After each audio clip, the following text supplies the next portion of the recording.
अस्सलाम वालेकुम नाजरीन, प्रोग्राम दूसरा रुख में खुशामदीद। मैं हूं आपका मेज़बान नादुर गुरामानी। नाजरीन, शो में सबसे पहले पहलगाम वाक़े का हम जिक्र करेंगे कि पहलगाम वाक़े के हवाले से जो डे वन से पाकिस्तान का मौक़िफ़ रहा, उसकी हमने देखा कि आलमी बरादरी ने भी उस मौक़िफ़ को एंडोर्स किया।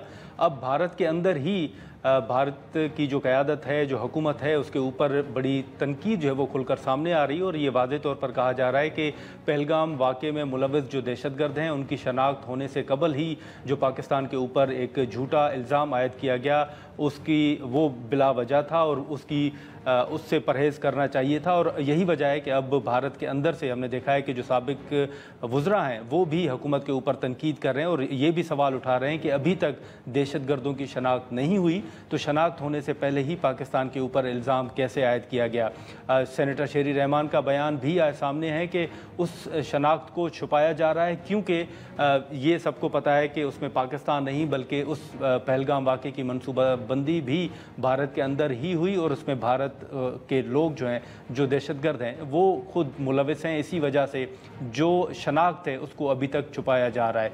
पहलगाम वाक़े के बाद अगर हम बात करें पाकिस्तान के अंदर, हाल ही में सेनेट के अंदर हमने देखा कि सेनेटर अनुशा रहमान का एक सवाल था विस्प के हवाले से, जिसके जवाब में हमने देखा कि मिफ्ता इस्माइल साहब की एक कंपनी का जिक्र आया, जिसके बाद आज मिफ्ता इस्माइल साहब ने प्रेस कॉन्फ्रेंस भी की और हुकूमत के ऊपर तनकीद की और ये वाज़ेह किया कि उन्होंने विस्प से 1 रुपया भी नहीं कमाया और अगर कुछ सबूत हैं तो वो सामने लाए जाएं। इसी के साथ साथ हमने देखा कि पाकिस्तान तहरीक इंसाफ ने हाल ही में जो एक स्ट्रेटजी का ऐलान किया था, जो पंजाब में एक जलसे का ऐलान कर रखा था, लेकिन अब उनकी जलसे की इजाज़त ना मिलने की सूरत में प्लान बी जो है वो भी हमारे सामने आ रहा है। इन तमाम इशूज़ पर हम गुफ्तगू करते हैं। पाकिस्तान पीपल्स पार्टी के सीनियर रहनुमा सेनेटर सलीम मांडीवाला साहब हमारे साथ हैं। सलीम साहब, बहुत शुक्रिया वक्त निकालने का। सर, इस वक्त पाकिस्तान के अंदर अगर आप देखें तो ये शुगर का इशू जो अब चल रहा है, ये स्कैंडल्स पहले भी आते रहे हैं, इस पर बहस होती रही है।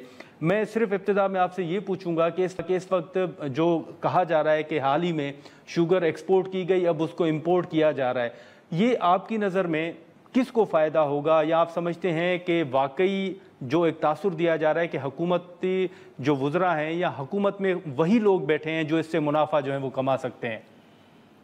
देखिए नादिर, आपको भी पता है, आप भी इस पे स्टोरीज करते रहे हैं, हम साल ब साल ये कहानियां सुनते रहते हैं।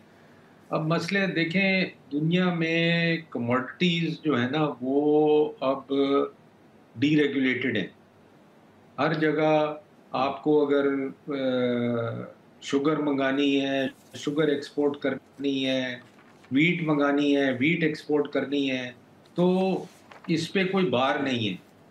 अब जहां आप चीज़ें कंट्रोल करेंगे, आप प्राइसिंग कंट्रोल करेंगे, आप प्रोडक्शन कंट्रोल करेंगे, आप शुगर मिल्स को कंट्रोल करेंगे, आप पूरे इस सेक्टर को ठीक है। कंट्रोल करेंगे, तो फिर उसका आउटकम यही होगा। क्योंकि आप गवर्नमेंट हैं, आपको तो नहीं पता कि कब शॉर्टेज होगी, कब सीज़न आएगा, और ये चीज़ें इतनी सेंसिटिव होती हैं और इतनी टाइमली करनी होती हैं कि अगर आप नहीं करेंगे इंपोर्ट टाइम पे तो एक क्राइसिस आ जाएगी। अगर आप एक्सपोर्ट नहीं करेंगे टाइम पे तो फिर एक क्राइसिस आ जाएगी। और ये हर दफ़ा, हर साल मैंने गवर्नमेंट को ये इस प्रॉब्लम को फेस करते हुए देखा है, क्योंकि गवर्नमेंट की ये कैपेबिलिटी नहीं है कि वो ये डिसीजन मेकिंग कर सके। तो उसकी वजह से ये अच्छा। आप प्रॉब्लम, ये इस साल की बात नहीं है, आप अगले साल फिर ये प्रॉब्लम देखेंगे और फिर यही हाँ, कहानी आप बैठ के मेरे साथ सही। टीवी पे कर रहे होंगे कि यार ये शुगर में क्राइसिस आ गया, एक्सपोर्ट हो गई शुगर, अब इंपोर्ट नहीं हुई टाइम पे, या इंपोर्ट होनी चाहिए थी, वो हुई नहीं टाइम पे, और अब शुगर जो है वो महंगी हो गई इसकी वजह से। ये ईयर टू ईयर, मैं तो ये 10-15 साल से ये कहानी देख रहा हूँ। हुँ। नहीं, लेकिन सलीम साहब, फिर आपको ये जो मौजूदा सूरत हाल है, इसमें जैसे मैंने पहले भी पूछा कि फिर कौन को ये हकीकत है कि वाक़ई कुछ लोग जो हैं वो बेनिफिट हासिल करने के लिए कुछ कर रहे हैं, या ज़िम्मेदार आपकी नज़र में कौन है? मैं नहीं समझता कि कुछ लोग कोई बेनिफिट हासिल करने की कोशिश कर रहे हैं। मैं सिर्फ एक चीज़ समझता हूँ कि आपसे ये मैनेजमेंट नहीं हो सकती। आप निकले इसकी हुँ, मैनेजमेंट में से बाहर, आप डीरेगुलेट करें, और आप इसको कहें कि जी जिसको शुगर मंगानी है मंगाए, जिसको शुगर एक्सपोर्ट करनी है करे। गवर्नमेंट को इसके में इन्वॉल्व नहीं होना चाहिए। जब तक गवर्नमेंट इसमें घुसी रहेगी, यही होता रहेगा। तो इस हवाले से जो आज मिफ्ता इस्माइल साहब ने प्रेस कॉन्फ्रेंस की है कि प्राइम मिनिस्टर साहब के बेटों की 2 शुगर मिले हैं, अगर वो शुगर के हवाले से बैठकर फैसला करते हैं तो ये भी मुफादात का टकराव है। आप भी समझते हैं कि ये कॉन्फ्लिक्ट ऑफ इंटरेस्ट है?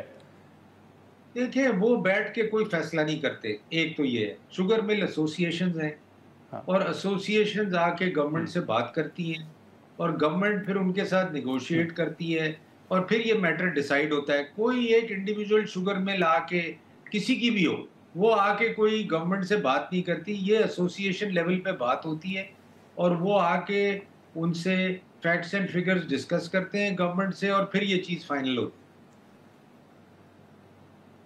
ये मिफ्ता अच्छा, साहब, लेकिन जो मिफ्ता मैं इस्माइल समझता साहब हूँ सर। मिफ्ता इस्माइल साहब जी, जी। इस पॉइंट ऑफ व्यू से गलत हैं। उनको ये चीजें नहीं कहनी चाहिए, बिकॉज उनको खुद पता है कि उन्होंने खुद निगोशिएट किया है शुगर मिल एसोसिएशन से, एक्सपोर्ट के लिए, इंपोर्ट के लिए। तो ये उनको बात सही तरह से पता है।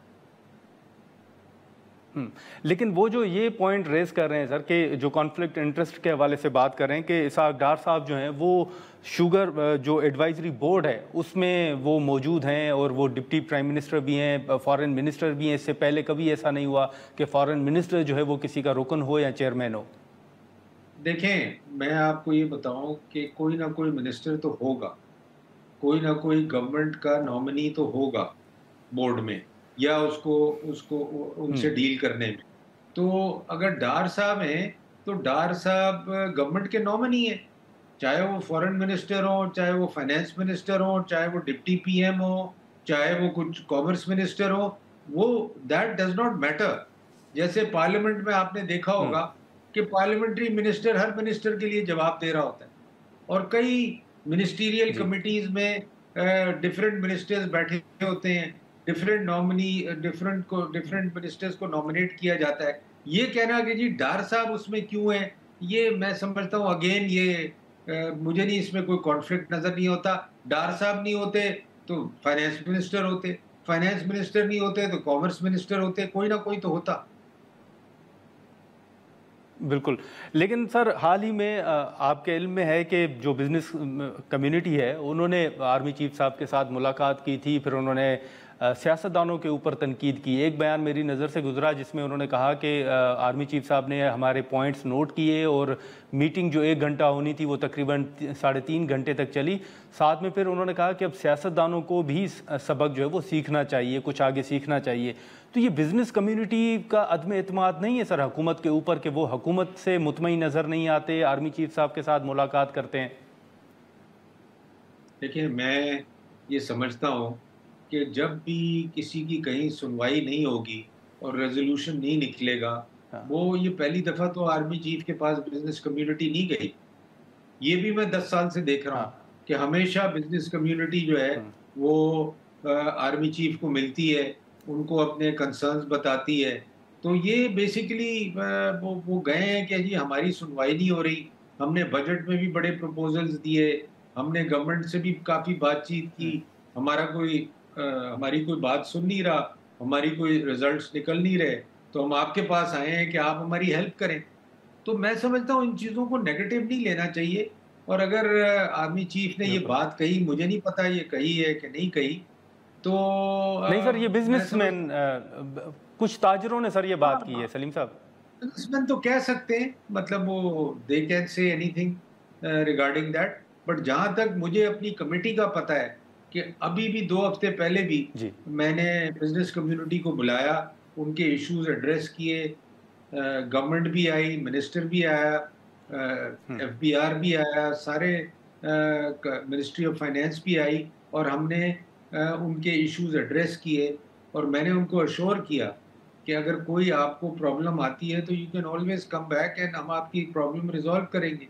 गवर्नमेंट नहीं करेगी, पार्लियामेंट करेगी, कोई ना कोई तो इनके मसले हल करेगा। करेगा। लेकिन सर, हाल ही में जो हुकूमत का ये क्रिप्टो करेंसी के हवाले से एक फ़ैसला है, इस पर तनकीद भी हो रही है, हुकूमत उसका दिफा भी कर रही है। आप फाइनेंस कमेटी के चेयरमैन भी रहे हैं, फॉर्मर प्राइम मिनिस्टर भी रहे हैं फाइनेंस के, तो आप सर इसको, ये जो क्रिप्टो करेंसी के ऊपर एक तनकीद हो रही है, आप इसको मुस्बत समझते हैं या आप समझते हैं कि वाकई जो तनकीद हो रही है उसमें किसी हद तक वज़न है? देखिए, मैंने तो खुद कोई साल पहले बुलाया था एक स्पेशलिस्ट को क्रिप्टो के ऊपर ब्रीफिंग देने के लिए, मगर उसको स्टेट बैंक ने अपोज किया हाँ, था कि हम क्रिप्टो करेंसी के खिलाफ हैं। हालांकि मैंने उनको कहा कि दुनिया में अब क्रिप्टो एक रियलिटी बन चुका है और ट्रेड होता है और पेमेंट्स हाँ। होती हैं क्रिप्टो के थ्रू, और क्रिप्टो डिफरेंट टाइप के क्रिप्टो हैं, गोल्ड बैक्ड है, डॉलर बैक्ड है, हर किस्म का क्रिप्टो है अब दुनिया में। तो अब ठीक है। हम अगर डिनायल में रहेंगे कि नहीं जी, हम नहीं एक्सेप्ट करते क्रिप्टो को और हम नहीं एक्सेप्ट करते इस मोड ऑफ पेमेंट को या इस करेंसी को, तो हम पीछे रह जाएंगे। दुनिया तो ऑलरेडी इसको इस्तेमाल कर रही है, कंपनियां इसको एक्सेप्ट भी कर रही हैं पेमेंट के लिए, मगर State Bank was oppose to it. मगर गवर्नमेंट आई थिंक अब रियलाइज करके क्रिप्टो की तरफ जा रही है और उन्होंने कोई अथॉरिटी भी बनाई है क्रिप्टो के लिए, जिसका हम इंतज़ार कर रहे हैं कि वो प्रेजेंटेशन आके देगी कमेटी। हाँ, लेकिन सलीम साहब, जो हुकूमत दावे कर रही है सर कि मईशत बेहतर हो रही है, बहुत सी चीज़ें जो हैं वो मुस्बत सिमत में जा रही हैं, तो फिर जो आपके सियासी मुखालफिन हैं वो वर्ल्ड बैंक की रिपोर्ट का भी जिक्र करते हैं कि उसमें गुर्बत कितनी बड़ी है, कितने लोग हैं जो गुर्बत की लकीर से नीचे की ज़िंदगी बसर करने पर मजबूर हैं। आप किस तरह देख रहे हैं जो हुकूमत दावा कर रही है मईशत बेहतर होने से मुतल्लिक? आप समझते हैं कि वाकई ये दुरुस्त दावे हैं? देखिए, वर्ल्ड बैंक की जो रिपोर्ट है वो तो सही है कि लोग गुर्बत में और भी चले गए हैं, जितने थे पहले उससे ज़्यादा हो गए, और गुर्बत बढ़ी है पाकिस्तान में, इसमें कोई डाउट नहीं। और ये कोविड से, इन्फ्लेशन से गुर्बत और बढ़ी है पाकिस्तान। अब जहाँ तक बात आ गई कि मईशत बेहतर हो रही है, पहले तो बेहतर होना दूर की बात है, पहले तो मईशत को संभालने की बात थी। और मैं समझता हूँ कि मईशत में कुछ ठहराव तो आया है, और ये सारी जो IMF है, वर्ल्ड बैंक है, दूसरे मल्टीलैटरल बॉडीज़ हैं, उन्होंने भी ये कहा है कि पाकिस्तान की मईशत संभली है, मगर बेहतर होना, मेरा ख्याल अभी we are far from that, उसमें भी थोड़ा टाइम लगेगा। अच्छा, ठीक, तो ये जो टाइम एक लगेगा सर। एक संभलने आखिरी, वाला मसला। जी सर, एक आखिरी सलीम साहब सवाल होगा कि सियासत के हवाले से हमने देखा है कि पाकिस्तान पीपल्स पार्टी ने पंजाब पर फोकस भी किया, वहाँ पर एक कमेटी भी बनी जो तहफ़्फ़ुज़ात हैं वो दूर करने के हवाले से। हाल ही में कुछ खबरें ये भी आ रही हैं कि शायद पंजाब से कुछ अहम शख्सियात जो हैं वो पीपल्स पार्टी में शमूलियत इख्तियार करने जा रही हैं। जहांगीर तरीन साहब का नाम भी सामने आ रहा है। क्या वाकई जहांगीर तरीन साहब सर कोई आने वाले दिनों में पीपल्स पार्टी में शमूलियत इख्तियार कर सकते हैं? कोई बातचीत चल रही है? देखिए, मैं आपको बताऊं, ये हर पार्टी की कोशिश होती है नादिर कि लोग उन्हें ज्वाइन करें। जी, ये कोई मेरे लिए बिल्कुल। अनहोनी बात नहीं है।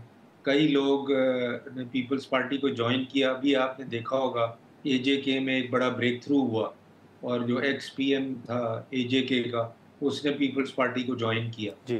तो इसी तरह से मैं समझता हूँ हर पार्टी ये कोशिश करती है कि नोटेबल्स या इलेक्टेबल्स किसी पार्टी में हो या किसी पार्टी में थे, अगर वो हमें ज्वाइन कर सकते हैं और हमें पीपल्स पार्टी को ठीक है। रिप्रेजेंटेशन उस प्रोविंस में बेहतर हो सकती है, तो मैं समझता हूँ इसमें कोई खराबी नहीं।